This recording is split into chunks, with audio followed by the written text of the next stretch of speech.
BRS party ప్రాథమిక సభ్యత్వానికి MLC పదవికి కవిత రాజీనామా చేసిన సంగతి తెలిసిందే. ఈ నేపథ్యంలో కవితకు ప్రజాశాంతి పార్టీ అధ్యక్షుడు కేఏ పాల్ ఆఫర్ ఇచ్చారు.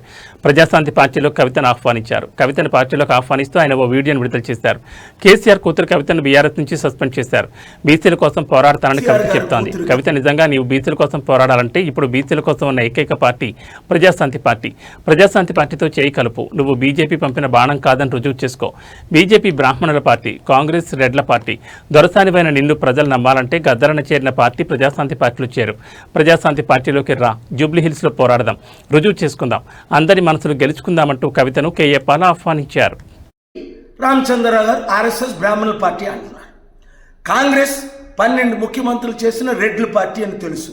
మరి ఒక దొరసాన్ని నిన్ను నమ్మాలి అంటే, ప్రజల్లో నీ మీద కాన్ఫిడెన్స్ కలగాలి అంటే, నువ్వు గద్దరన్న చేరిన పార్టీ అయిన ప్రజాశాంతి పార్టీలో చేరు.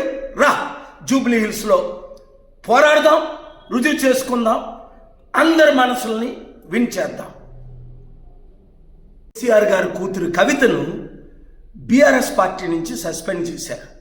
తనైతే బీసీల కొరకు పోరాడతానంటారు. నిజంగా కవిత, నువ్వు బీసీల కొరకు పోరాడాలి అంటే, బీసీల ఏకైక పార్టీ ఇప్పుడు ఉన్నది ప్రజాశాంతి పార్టీ మాత్రమే. రా, ప్రజాశాంతి పార్టీలో చేయి కలుపు.